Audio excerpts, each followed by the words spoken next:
Hi everyone, I am Kushal Lodha, founder of Kager, an edtech platform in finance upskilling, and I am also a rank holder, chartered accountant, CFA, and ACC affiliate as well. In this video, we are going to discuss everything about the myths of investment banking. What exactly is an investment bank? What does it require in order to get into an investment bank? And most importantly, how do these investment banks make money as well? So this is going to be a detailed video where we are going to discuss everything about investment banking right from scratch. So make sure you watch this video till the end and subscribe to this channel so that you get more insightful content. तो firstly investment banking मतलब होता क्या है, investment banks का job होता क्या है। Investment banks एक मीडिएटर होते हैं जहां पर अगर एक कोई स्टार्टअप है जिसको पैसा उठाना है, if any startup wants to raise capital and it wants to approach investors, investment bank is going to be a mediator between the startup and the investor who is going to put in capital.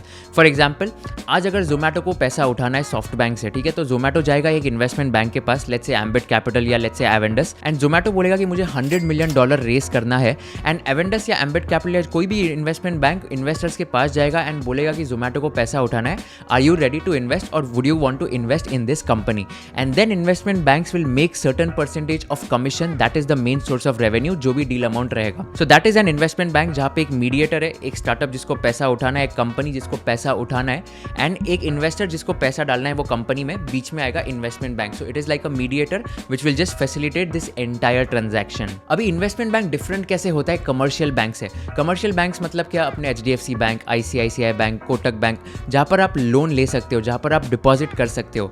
Investment bank में bank आता है, इसका मतलब ये नहीं कि वो भी एक कमर्शियल बैंक है। It is very very different and it only works in debt and equity markets. इसका मतलब क्या है कि किसी को अगर इक्विटी कैपिटल यानी कि किसी को शेयर्स बढ़ाने हैं, शेयर्स इशू करने हैं, या किसी को डेट उठाना है, किसी को लोन उठाना है, that's where investment banking comes in to play. Investment bank ऐसा नहीं कि अपने से डिपॉजिट्स ले सकते हैं, B2C मॉडल में ऑपरेट करते ही नहीं है। B2C यानी कि business to consumer. Investment banks operate in a B2B model which is a business to business model, जहां पर वो एक बिजनेस को पैसा उठाने में मदद करते हैं। इनफैक्ट पता है आपको, बहुत सारे जो बैंक्स है, Kotak Mahindra bank, ICICI bank, HDFC bank, इन्होंने एक सेपरेट वर्टिकल शुरू कर दिया है उनका इन्वेस्टमेंट बैंकिंग का, which will help other companies in order to raise capital. If you see, इनको डोमेस्टिक इन्वेस्टमेंट बैंक्स बोला जाता है। तो दो टाइप के इन्वेस्टमेंट बैंक्स होते हैं, एक होते हैं बल्ज ब्रैकेट इन्वेस्टमेंट बैंक्स, जो कि होते हैं जैसे Bank of America, Morgan Stanley, JP Morgan, Goldman सैक्स, जो कि एकदम टॉप 5 Tier 1 इन्वेस्टमेंट बैंक्स होते हैं। और एक होते हैं डोमेस्टिक या तो boutique investment banks. Domestic investment banks मतलब क्या, कोटक इन्वेस्टमेंट बैंकिंग, HDFC का इन्वेस्टमेंट बैंकिंग एटसेट्रा। और फिर आते हैं बूटिक इन्वेस्टमेंट बैंक्स, मतलब क्या, छोटे इन्वेस्टमेंट बैंक्स जो कि जस्ट शुरू हुए, जो कि एक स्मॉल 7-8 मेंबर टीम है, and they are now raising capital for let's say small and early stage startups. तो ये तो 8 लोगों की टीम या तो 10 लोगों की टीम होगी, यानी नई इन्वेस्टमेंट बैंक के मार्केट में। So it is just an advisory firm basically which is advising startups in order to raise capital. तो what are the key roles in investment banking? 2 roles होते हैं, एक होता है मर्जर्स एंड एक्विजिशन, दूसरा होता है कैपिटल मार्केट्स।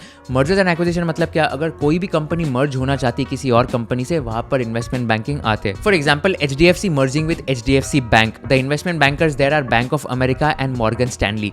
तो Bank of America and Morgan Stanley are going to advise HDFC and HDFC bank in their merger. Okay, कि शेयर स्वैप रेशियो कितना होगा, कैश डील कितना होगा, इक्विटी शेयर्स कितने ट्रांसफर हो गए, ये कंपनी से कौन से कंपनी में कितने हो गए, and all of that. So that is the role of investment banker in M&A activities. बहुत सारे मर्जर्स होते हैं इंडिया में, राइट? सारे मर्जर्स में कोई ना कोई investment bank as an adviser act करता है। Next is capital markets. Capital markets मतलब क्या, IPOs, FPOs, debt issuances. IPO यानी इनिशियल पब्लिक ऑफर। जब भी कोई एक कंपनी लिस्ट होती है तो उसे इनिशियल पब्लिक ऑफर करना पड़ता है स्टॉक मार्केट्स में। फॉर एग्जांपल, कोई भी शेयर लिस्ट हुआ होगा, लेट्स से जोमैटो लिस्ट हुआ था, या तो ABSL AMC Aditya Birla Sun Life asset management company list हुई थी, या तो बहुत सारे कंपनीज है जो हर साल लिस्ट होते रहते हैं। तो उनका IPO जब आता है तब इन्वेस्टमेंट बैंकर्स उन्हें एडवाइस करते हैं। FPO मतलब क्या, फर्दर प्राइस ऑफर। इसका मतलब क्या कि एक बार IPO आ गया, इनिशियल प्राइस ऑफर, तो वापस दूसरे बार उनको राइट्स इशू करना है, या तो उनको अगर और शेयर्स इशू करने हैं तो उसको बोलते हैं FPO।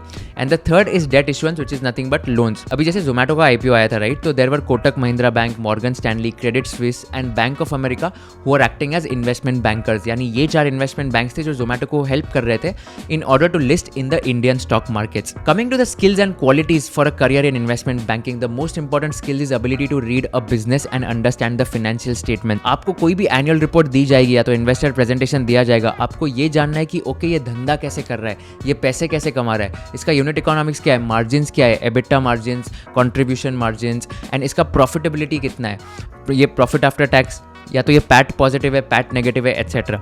The second is that you have to understand the business verticals of the company. For example अगर आप जोमेटो की बात करो तो Zomato has 3 different business verticals. One is the restaurant discovery, one is the food delivery and one is the hyper pure which is the B2B delivery services. तो आपको ये break down करना है एंड आपको इसका रेवेन्यू देखना है कि कौन से सर्विस से कितना रेवेन्यू आ रहा है and which is the most profitable service. The third most important skill is financial modelling, जहां पर आपको एंश्योर करना है कि you are able to build a proper business plan. And इसके लिए आपको एडवांस्ड एक्सेल की बहुत ज़रूरत होती है because you need to understand कि एक्सेल कैसे यूज़ करते हैं। And that's where we at Kegar are coming up with a 2-day online boot camp on mastering advanced Excel taken by Chinmay Amte, who has taught at IIM Ahmedabad, IIM Bangalore and ISB Hyderabad, and he's going to teach you everything right from flash fills, pivot tables, power queries, chat GPT in Excel, AI in Excel and many more topics. This online bootcamp is applicable for anyone and everyone who wants to understand and gain hands-on knowledge in Microsoft Excel. So you can check and click on the link given in the description box and register for this amazing 2-day online bootcamp happening on advanced Excel. Now coming back to the topic, the fourth and most important skill is that how do you make a PowerPoint presentation? How do you make a pitch deck? That is also very very important.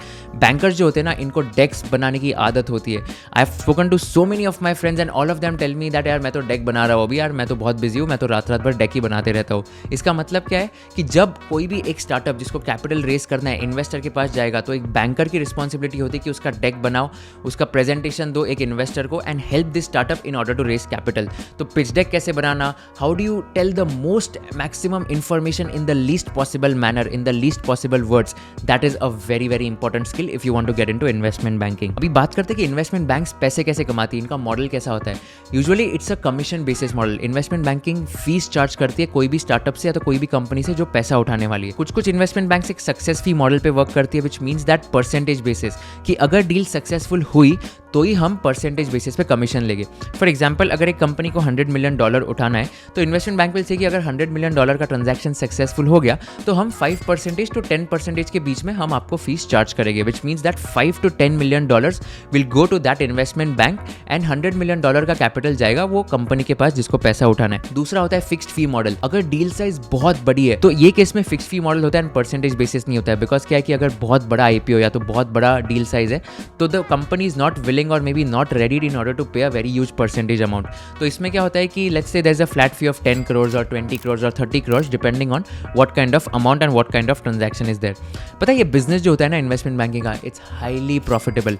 आप एवेंडस की बात करो which is like the leading domestic investment bank, उसका turnover आज ₹600 crores के आसपास है। It's operating at a 30% EBITDA margin. 30% EBITDA margins मतलब आपका लिटरली सारा कॉस्ट एक्सपेंडिचर माइनस करने के बाद 30% EBITDA बचता है। Earnings before interest tax depreciation and amortisation. इसमें होता क्या है कि सबसे बड़ा कॉस्ट होता है आपका लेबर कॉस्ट। आपको लेबर इतना स्मार्ट हायर करना होता है, जो सैलरीज देते हैं लेबर को, that is the most expensive cost. Apart from that there is no other cost. इसमें से सेल्स कॉस्ट वगैरह नहीं होता है कि ओके स्टार्टअप्स के पास जाओ बोलो हम bankers etcetera, like word of mouth से स्प्रेड होता है and it's a very highly profitable business. Salaries की बात करते हैं इन्वेस्टमेंट बैंकिंग में because this is a major cost, right. अगर आप डोमेस्टिक इन्वेस्टमेंट बैंक में जाओगे, let's say Kotak Mahindra bank, HDFC bank या let's say Ambit investment bank या तो स्पार्क कैपिटल एटसेट्रा, वहाँ पर एक प्री MBA एनालिस्ट के लिए जो कि जस्ट ज्वाइन कर रहा है एंड 2 साल के लिए काम करने वाला है, देन MBA के लिए जाएगा, उसको बोलते हैं प्री MBA एनालिस्ट, उसकी सैलरी होगी ₹10 lakhs per annum to ₹20 lakhs per annum fixed.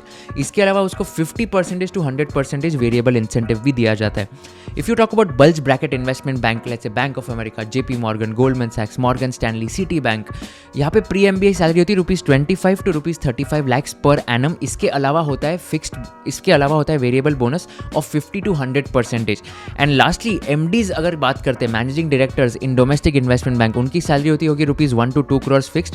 And MDs की बात करें in bulge bracket investment banks तो I think there is no limit as such, उनकी 4 to 5 crores से भी स्टार्ट होती है and it can go and just increase as well depending on कितना बिजनेस वो लाते हो इन्वेस्टमेंट बैंक में। Let's talk about the pros and cons of careers in investment banking. The biggest pro is that आपको पैसा बहुत मिलेगा, salary बहुत सही होगी, so money is like the biggest factor and money is like the most important factor कि अगर किसी को इन्वेस्टमेंट बैंकिंग में जाना है और पैसा कमाना है तो। Second is working on groundbreaking deals in the Indian financial market. आपको इतने सही डील्स पे काम करने का मौका मिलेगा, आपको इंडस्ट्री नॉलेज बहुत सही हो जाएगा।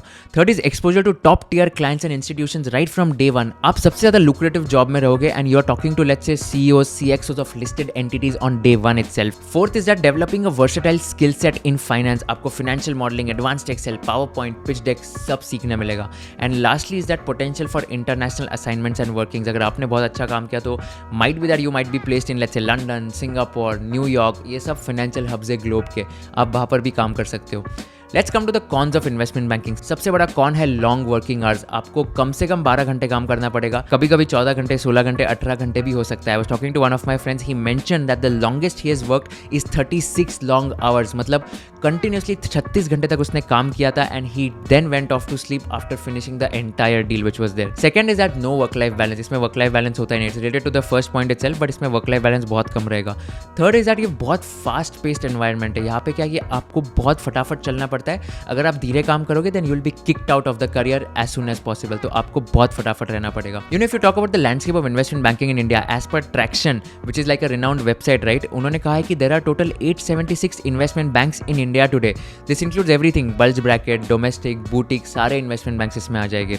सो as far as a career is concern, right, you can also start your own investment bank if you are helping any startup raise capital, and you can charge let's say 5% or 10% of the deal amount, whichever is there, that is the commission which is charged। और यहाँ पे पता है India में 30-40 large investment banks है, ये globally और ये डोमेस्टिक दोनों इंक्लूड करके बता रहा हूँ।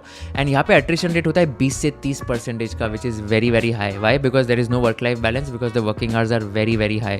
और यहाँ पे required educational qualifications are usually MBA from top tier college, let's say IIM Ahmedabad, IIM Bangalore. CA, if you are a CA rank holder then you are preferred, even a CA non rank holder might be preferred अगर आपका skill set बहुत अच्छा है। Third is that you have to do something like a CFA और let's say a finance course which will help you in order to get a job in an investment bank. The importance of internships and networking is very very very critical here, because ये बहुत छोटी industry है। आप जितने ज़्यादा लोगों को reach out करोगे, जितना ज़्यादा नेटवर्क करोगे, उतने चांसेस ज़्यादा होंगे आपका करियर इन्वेस्टमेंट बैंकिंग में होने के। And lastly, preparing for interviews, right, you have to prepare for behavioural questions, financial modelling questions, case studies, and you have to be on your toes कि okay latest जो M&A deal हुई है, you have to know each and every detail. जो भी latest deal हुई है उसमें क्या इक्विटी था, क्या कैश कंसिडरेशन था, अगर इक्विटी था तो कितना शेयर स्वैप रेशियो था, कितने शेयर्स किसको मिले, कैश कंसिडरेशन था तो वैल्यूएशन क्या था। You need to know hands on knowledge about everything. So the last point is that is investment banking the right career for you? If you are someone who is very fast paced, who wants to work 24/7, who wants to hustle, who wants to get into the financial world, who wants to become like let's say Hrithik Roshan of ZNMD, तो आपके लिए ये best career है। You have to weigh the pros as well as cons, and then only you have to decide whether you want to get into investment banking or not. That's all about investment banking. I hope this answers all your questions about a career in investment banking. If you do like this video, share it with all your friends and subscribe to my channel so that I can create more videos for all of you. Thank you so much for watching this video. See you in the next video.